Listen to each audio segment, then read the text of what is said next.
दिल्लीमध्ये काल जंतर मंतरवर पोलिसांनी जो लाठीचार्ज केला त्यामध्ये नागपूरचा एक तरुण जखमी झाला. त्याचा व्हिडिओही व्हायरल झालेला आहे.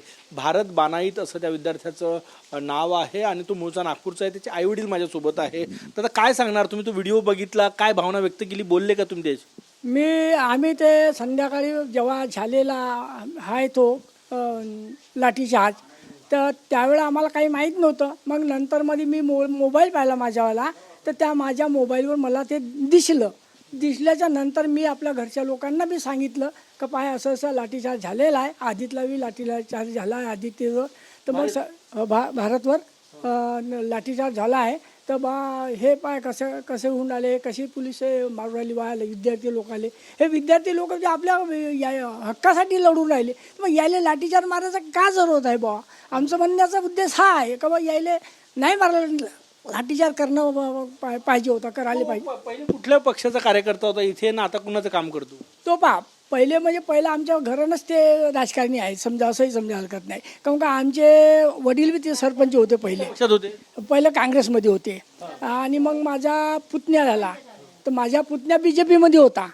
पहिले BJP होता. BJP मग तो उपसरपंच राहिला. आता कॉक्रोच जनता पार्टीत तो आहे.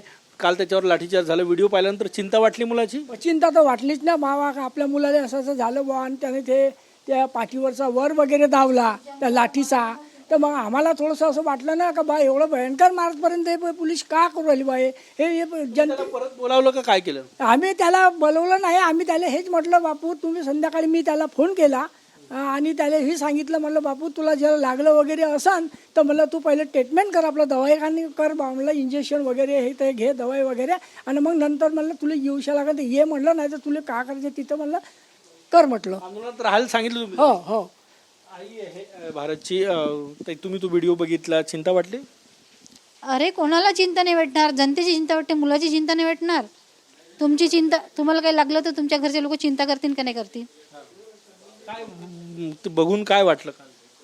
लाठीचार्ज असा झाला की डोक्यावर 6 काड्या मारल्या, म्हणे पोरगा 6 काड्या मारल्या. आणि त्याच्या डोक्याला लागलंच नसेल का? दुखत असेल ना. आणि पाठीचा वर तो पाठीवर, आणि इतके लोक भिडले त्याच्यावर का 10-15 लोक पोलीस आणि ते मिलिटरी सारखे लोक होते. ते तुम्ही बोलले त्याच्याशी? त्याला परत बोलावलं? बोललो तेव्हाच माहीत पडलं ना. त्याच्यासोबत बोलल्यानंतरच माहीत पडलं. त्याला तुम्ही वापस बोलावलं का परत बोलावलं का नागपूरला? हा, तर मी ये म्हटलं, पण त्याच्यानं उठणं होईन तेव्हाच येईन ना तो. अकडला नसेल. काल किती लाठीचार्ज झाला एवढं माहिती आहे तुम्हाला. आता काय काय म्हणायचं, काय तुम्हाला मागणी काय? तिथे A to Z मंत्री, कोणीच मंत्री गेले नाही. पोलिसांना स्वतःहून मारलं का? कोणीतरी त्याची असन का नाही? आता काय इच्छा काय आहे तुमची? आता त्यांनी परत यावं, काय करावं, काय?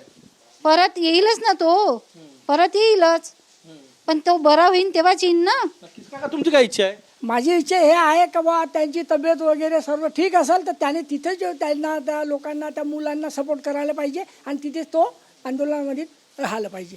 तुमचं समर्थन आहे? माझं समर्थन आहे. कॉक्रोच जनता पार्टीचा तो मेंबर आहे नागपूरचा? हा, नागपूरमध्ये त्याने पहिले सुरूमध्ये इथेच भाषण दिलं त्यानं नागपूरहून झाल्यावर मग त्याने आम्हाला आल्यावर तो घरी सांगत होता का मला दिल्लीला जायचं आहे, आम्ही दिल्लीला जाऊ, तिथे बी आंदोलन करणार आहोत आम्ही या फलाना तारखेला.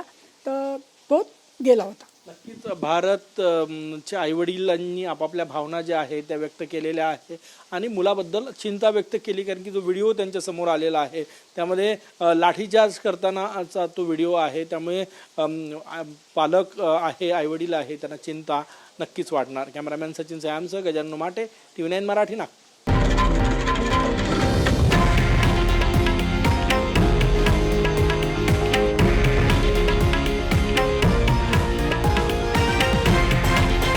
हे आहे देशातील नंबर 1 न्यूज नेटवर्क आणि आपण पाहत आहात TV9 मराठी, एकमेव.